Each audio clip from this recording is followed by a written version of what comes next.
Welcome to Solution. It's been a while since we've been doing this thing, so it's good to be back and recording another session. Today we're recording by the way, this is BL, Brendon L, I'm Jade H, and today we're recording from where are we? Design for Living in Hurlingham. Design for Living in Hurlingham. They've graciously let us record at their space. It's a lovely space focused on our holistic approach to recovery. We'll post a link in the comments and you can go check it out. Right, so we've addressed the 12 steps. We have indeed. We've taken a look at the 12 spiritual principles. What are we going to have a look at today? So today we were going to look at the promises of AA. Not all of them, but the 9-step promises. Okay, so not all of them. Yeah. So that was interesting because I'm very familiar around the step 9 promises, Yeah. because the end of step 9 is essentially the main framework of the step works, and the last 3 is your maintenance steps. Hence the step 9 promises, right? But there are other promises outside of those. Yeah. Okay. So I think they're like step 3 promises, step 10 promises. There are quite a few promises that are highlighted in the book. They adapted these step 9 promises and made it into a preamble. I'm not exactly sure when, but originally they were 9 promises, and now they're 12, and they read it at a preamble at probably every single AA meeting. Okay, so right, so we're not going to get into those other promises you mentioned. We're going to work with the step 9 promises today. Yeah? Exactly. Okay, so should we go through them one at a time instead of just reading the whole blurb, and then let's maybe just stick to it one at a time? Okay, cool. Yeah? Okay. Oh. Are you happy to read it for us? Sure. Okay. So the first promise is, if we are painstaking about this phase of our development, we'll be amazed before we are halfway through. Okay, which isn't really a promise, it's a statement really, right? Yeah. If we are painstaking about this phase of our development, we'll be amazed before we are halfway. I think that's where the promise is. We'll be amazed before we are halfway through. Oh, right, okay. Okay, did you experience that? Well, like the first time I heard these promises, I was like, what a load of shit. Bullshit. I was sitting in the back of the meeting going, bullshit. Like, no ways these promises can be fulfilled. You know, and then like that first one, if we are painstaking about this phase of our development, we'll be amazed before we are halfway through. Okay, so what's that? What does that mean? Step 6? Or does that mean halfway through the meeting? But what it actually means is, if we are painstaking about this fact, we'll be amazed before we are halfway through. They're talking about step 9. We'll be amazed before we are halfway through step 9. I don't see it that way. I know, but that's how it's actually supposed to be. Oh, I see. I didn't know that until recently. Okay. Okay, well, whatever. I was kind of interpreting it to mean halfway through this process. Exactly. Right. So that would be step 6.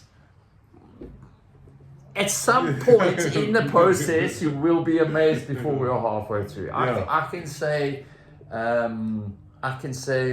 I don't know if amazed is the right word for me, but I definitely experienced a radical shift. And I suppose for the sake of not being too argumentative, I could say I was amazed before I was halfway through. I can also say that. Okay. But when I first heard them, and like, and also was like halfway through the meeting, like, am I going to be amazed? Before I was halfway through, I didn't know what was going on, you know. So at the end of the meeting, I wanted to take my 7th back. So I wasn't amazed before I was halfway through the meeting. Yeah. And it's definitely some meetings that. Anyway, okay. So now I've also often referenced this in terms of it speaking about this phase of our development, because I also know that for myself, I've had lots of phases in my recovery journey, but I have not always been painstaking about doing step work. Yeah, I think that's an important part of this actual promise. Is it like it's painstaking? So I've got to really work these steps and put it into action for these promises to materialize. It's not a very inviting word though. It's a horrible word for promises. Like fuck. Like okay. I think it's because like this work is really hard. Like a step 4 is really hard. A step 9 is really hard. And if you take it literally, so they are step 9 promises. So if we are painstaking about this phase of our development in step 9, we'll be amazed before we are halfway through in step 9. So in making those amends in step 9, halfway through the amends as we're making, we're going to be amazed. Okay, I mean, I suppose it's also good to just like throw people a bit of a bone and say, hey, there's some hope in all of this. Like, you're not just going on this process for just simply to like have like cravings and. Well, I think that's why they added this to their preambles. Right. Yeah, I think it's important to also. So this is an AA thing. These promises. It's not an NA thing. So it's also a CA thing because they use the AA literature. But NA only have one promise in all their literature, which is, freedom from active addiction. Yeah, freedom from active addiction. That's their one promise. I feel a bit shortchanged. Freedom from active addiction. I mean, that's a good one. Right? Well, but relative to all these other promises, it's just like, why are they shortchanging us? Well, I think another thing which I like is that, like, okay, so freedom from active addiction, I think like a lot of these promises fall into place when I have freedom from active addiction. Okay. All right, hit me up with the second one. What does it say then? We are going to know a new freedom and a new happiness. Okay. Not too much to talk about there, or is there? Well, the freedom, that's there. They got the NA promise. Okay. Right. The freedom of addiction was like a prison. So obviously there's that freedom from like not waking up first thing in the morning thinking about where you're going to get your next fix and have that be your most preoccupying thought the entire day in and day out, week in and week out, wherever in the day. Yeah. So freedom from that is a huge promise as far as I'm concerned. And of course, being relieved of that brings in a new happiness. Yeah, which is beautiful. Okay. I mean, I think there's probably lots we could talk about there. But but I think it takes time. So, like, the more I say this, like, by the time we at step 9, you know what I mean? There's definitely a freedom and a new happiness, you know what I mean? And if I do the step 9, that happiness gets, this weight gets lifted off me as well because of my making these amends with people I've harmed. Look, I mean, I don't want to digress too much here, but I know we've spoken a bit recently in our process group, right, about how chemically happiness can, for some of us, take a bit of that biochemistry sensation that comes of feeling happy can be something that takes a long time for some people. Okay, but I also like the word a new happiness. A new happiness. It's a different happiness. Right, okay. Because I think it's maybe a more authentic happiness as opposed to like any sort of happiness we have experienced before in our lives, especially through working these steps.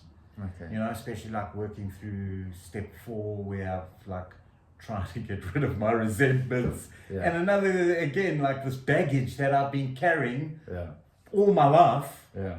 All of a sudden, but it's a difficult one. But like it doesn't say it says a new happiness. It doesn't say happiness.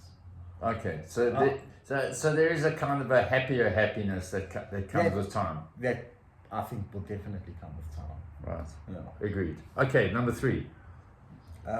We will not regret the past nor wish to shut the door on it. That takes time. I love that.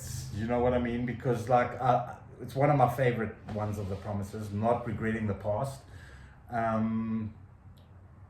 which have I entirely, if I talk for myself, some days, yes, I don't regret the past, but other days, like when it comes again to the people I mistreated in active addiction, and especially my mother, you know, Yeah.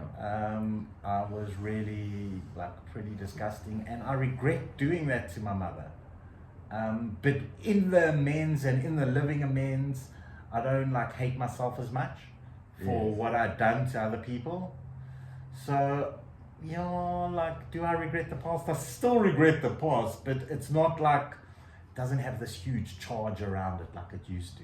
Yeah, I like that. Yeah, I mean, I think some of the things we did was pretty nasty, but I think if there wasn't some semblance of regret, then I'd be a sociopath or a psychopath, which I hope I'm not. But like, I also hope I'm not. Okay, so right, okay, and nor do we wish to shut the door on it, i.e. our past. So, I mean, I think what's important for me from that is just to keep perspective, right? Like when I'm having a hard day now, like many years later down the line, just to remind myself about how it used to be. Like, I mean, where I'm at now, I was on my knees at one point praying to get to some semblance of where I'm at now, right? Exactly. So there's that, and there's also just keeping check of why should I not shut the door on the past? Oh, because I want to remember, like, and I know this sounds terrible, but like the shitty part of my addiction. Yeah. I will not shut the door on it. I will not regret. I want to remember that shitty part of my addiction, so I don't go back to it. Yeah. I don't want to go back to that. Next time you want to pick up the phone and make that call, like play the movie through or whatever it may be. And so many people tend to, like, I've seen this, like, working in treatment centers for a long time. As soon as they start getting a little bit better, they forget. They forget about the shitty things, and they remember, oh, well, like, I did have quite a good time on drugs. Like, if drugs and alcohol weren't fun, I don't think any of us would have ever taken them. So there was a fun aspect to the whole thing. But I must remember the shit. The, like, you know, the like pain, the anguish, the not being able to look myself in the mirror, the crying every night, wanting it to stop. You know, the fucking sitting with a gun in my mouth, you know, shit like that. I want to remember it. And I've always liked the analogy, especially when referring to this promise, is that, like, I will not regret the past nor wish to shut the door on it. So the past is the rearview mirror, and I'm looking at the rearview mirror in the car, but the windscreen is so much bigger, and I want to move forward, but I must look back every now and then to remind myself of the fucking carnage I caused. Of the carnage I caused in the past. Yeah. Right. Also, it reminds me, you know what I mean? Like, if I do pick up, this is what's going to happen, actually.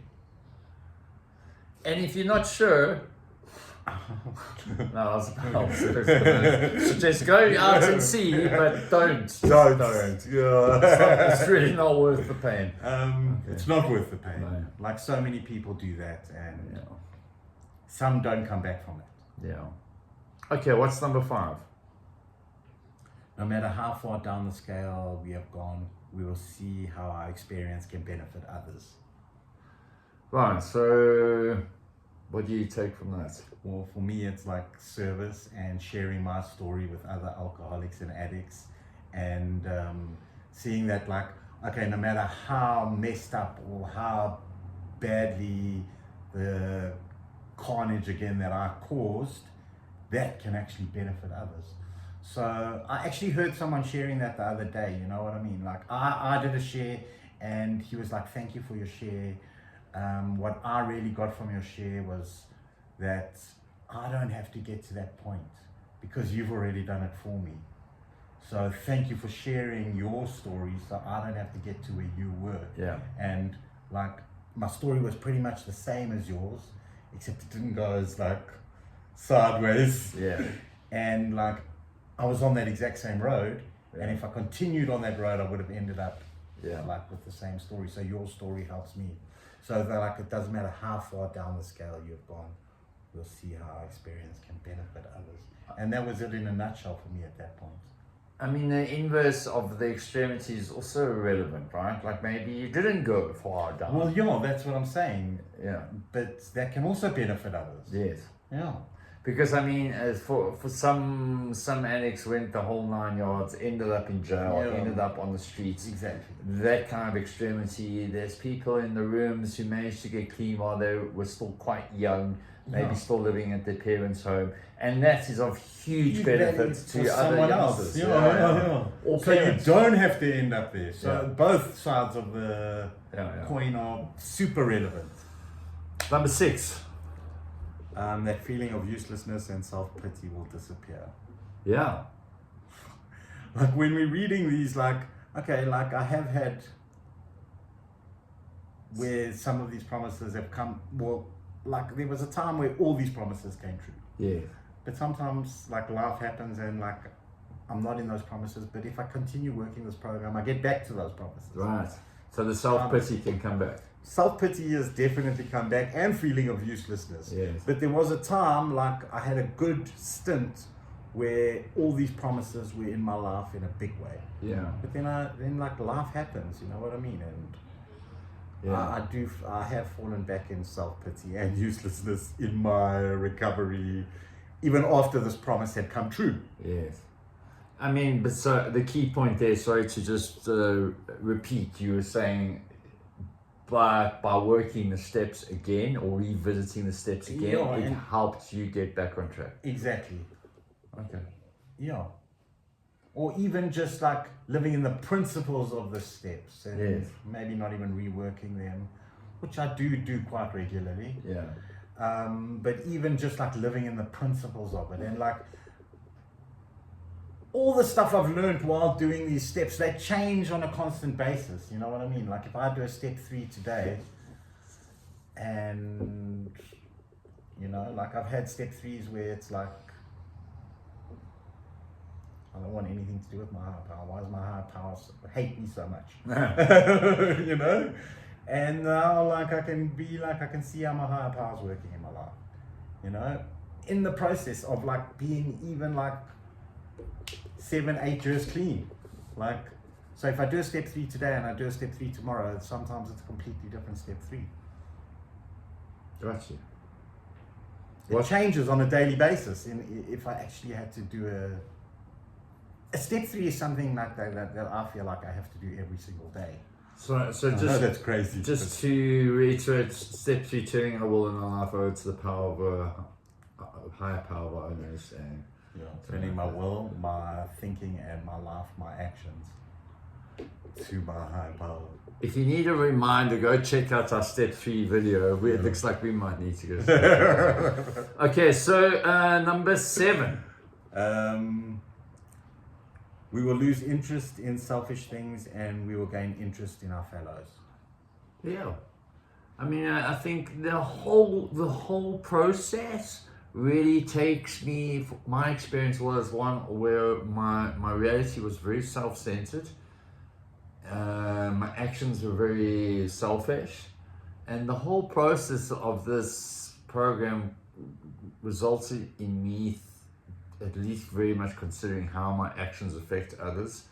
And by the time I get to step 12, these are the step 9 promises, but nonetheless, once I get to step 12 and I'm like immersing myself, it's a complete 180-degree turnaround, right? Like I'm not so focused on me. I am focused on me, but in a way of growth and development and being of service to And others. adding value to the world. That's it, thank you. Yeah, sure. You said it in a nutshell, yeah. But what I like here is like if we look at it again as step 9 promises, Yes. We are not thinking of ourselves here when we're making these amends. Yeah. It's like a beautiful thing. It's Yeah. it's completely selfless if I'm doing it properly. Yeah. I'm like going to this person. I'm not going to bring up the shit that he did to me if he Yeah. did anything at all. Yeah. I'm not going to bring up that stuff. Yeah. I'm there to make a solid, and it's not an apology, it's an amends. So it's a completely selfless thing to do as far as I'm concerned, Okay. if I'm doing it properly. Okay, that kind of segues us into the 9th one. 8th one. 8th one, sorry.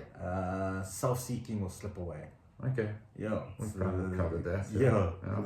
It's the same principle there. Yeah. Okay, the 9th one. Our whole attitude and outlook on life will change. somewhat. Radically, in a way. Yeah. You know? I mean, I think that outlook, like for me, has changed and changed even more and more over time. So by the time I had done my first round of steps, yes, I had the way I looked at the world had changed, but the way I look at the world now has even changed further. It's And it's going to change tomorrow, hopefully for the better. hopefully for the better. Yeah. Yeah, depends on how the better I get up. Beauty of like staying plugged into this. Yeah. Yeah. And like sometimes I unplug. Yeah. Look, dude, I mean, I don't know if we've ever spoken about this. I think that the key here is to stay plugged into a spiritual program of sorts, or spirituality. Yeah. And there's a number of ways one can do that. Exactly. Right? But yeah. I mean, I'm just saying, like, there's been times where it's felt like this has run its course for a bit, and I need to like galvanize what I've learned here and step away. That's been my journey. But then I need to plug into something else, because there is plenty of very valuable resources out there to help keep me on my journey. And also, like, I like it, like the galvanized part. But what I've learned in this whole journey makes my next journey a whole lot easier. Sure. And it actually leads you to that next journey in some sort of way. Yeah. Whatever it may be for you. Yeah. Yeah. And like revisiting this whole process, like we have been doing, like, you know, like between the two of us, there's like 20 years of like clean time, and we're revisiting this, and it's like, oh shit, you know, like there's more than step 9 promises. Stuff like that. Or regardless, like I know I've revisit this all the time because I do work in I have worked in treatment facilities all the time, but going through this process and talking about it, like it's kind of like galvanized, solidified a lot of these steps for me and what they've done for me, and sometimes I forget. What's the next one? The beauty of them. So, well, I just wanted to add here, so like originally there were 9 promises for this, and then when they added it to the preamble for AA, and why they did that is to give people hope. By putting it in the preamble. Yeah. Okay. By giving people hope, and then they added a couple of. So these weren't the rest of them weren't part originally of the step 9 promise. Okay, so we've talked about the first 9. You're saying 10, 11, and 12. Okay. Yeah, so what's 10? Fear of people and economic insecurity will leave us. That's definitely shifted for me. Whether that fear has left me, I don't know. It's if that's entirely sums it up for me, and I don't think that's because I haven't worked the steps properly. No. Like, I don't think I'm afraid of people. Do I love always being around people? No. Has fear of economic security. Maybe that's because my relationship with Bob is a little bit abstract, and I don't always know how to trust that Bob's going to make sure I'm financially jacked. Well, they don't say that like you're going to be financially jacked. They say the fear of economic insecurity. I mean, I know that's why I'm you know, you know, because like I could have like no money, but I know that something's going to come my way, and so that fear of economic insecurity will leave me. Fear of people though is a tough one, because like out of like all the stuff that's happened to me in my life, like I struggle to trust people. Even to this day. So fear of like people hurting me is it completely gone? No, but it's definitely improved and shifted and changed substantially. But some days, it's like,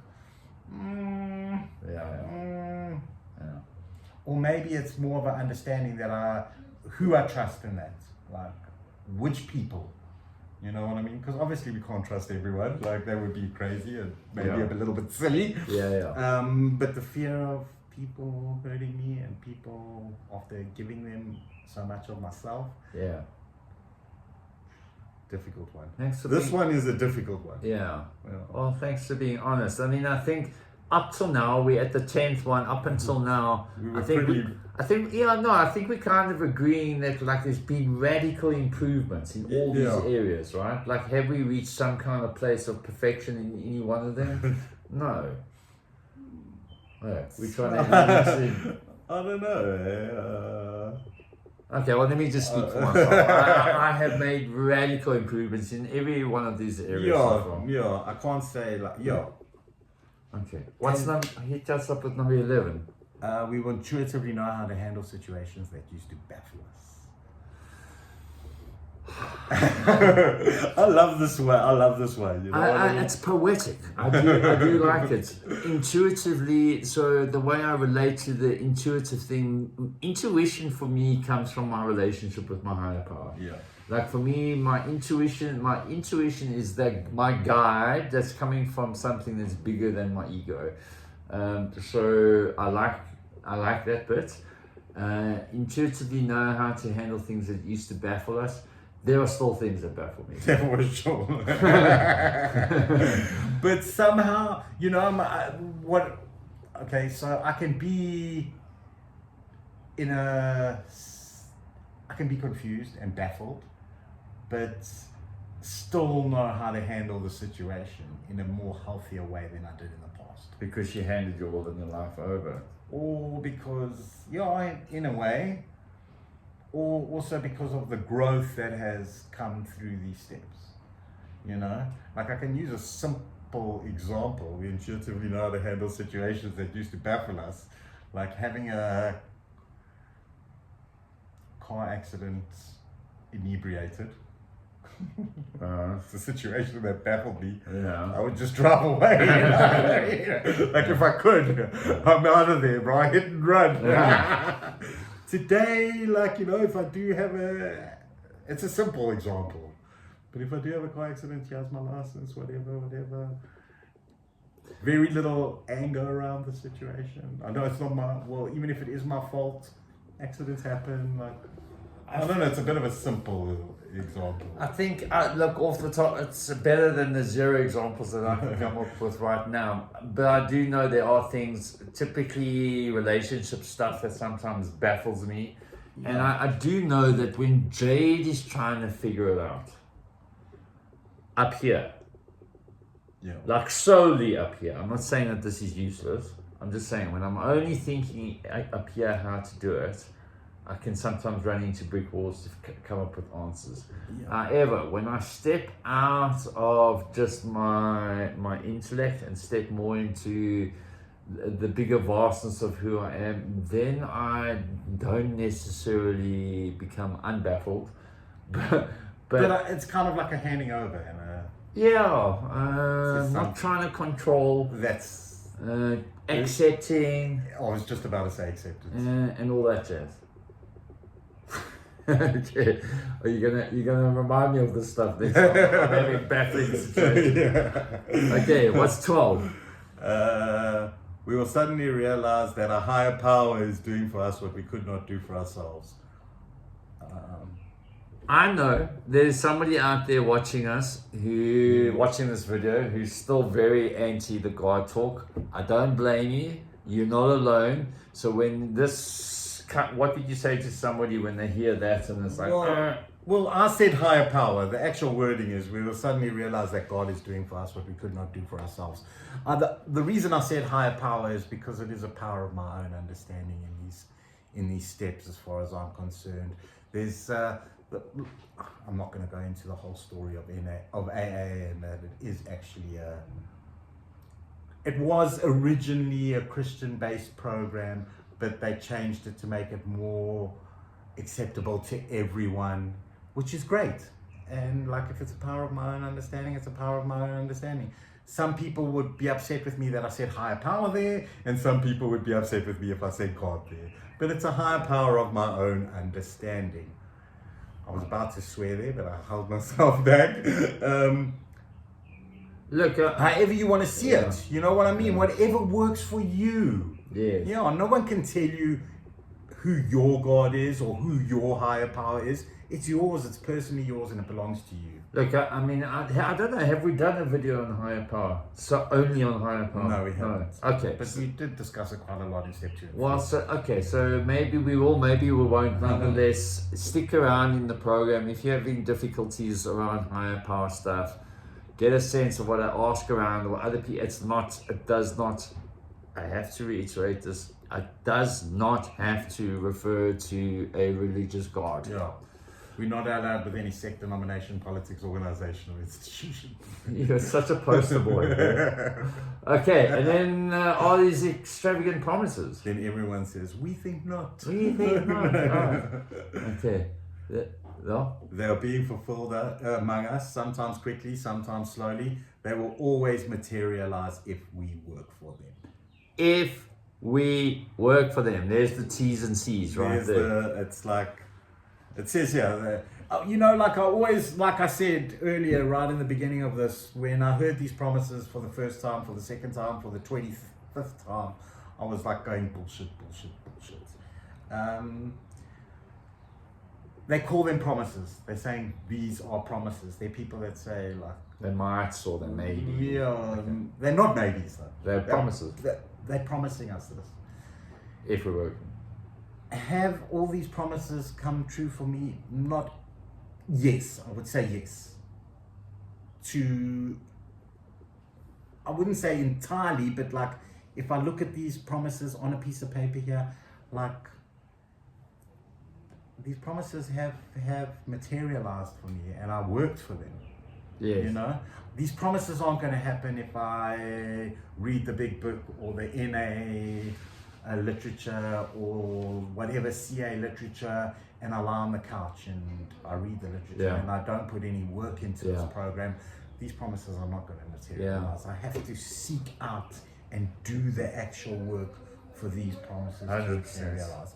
And sometimes they're not always all there, but if I continue to put the work in, however in my recovery, whether it's through other sources, they kind of materialize in a big way. Sometimes quickly, sometimes slowly, and it's not as if either one of us, or let me speak for myself, it's not like I've arrived.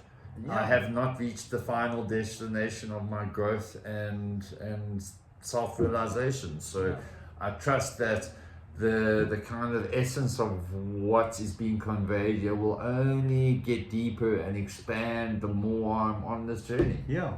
And like, again, you know, I don't like the whole destination thing. Yeah. So I'm just dancing, man. And dancing. Whenever I find myself on the dance floor at the time. You got 2 left feet, bro. That's not true. Actually a very good dancer. Okay, so awesome. Thank you so much. Yeah. And even if I do have 2 left feet, I'm still loving the dance.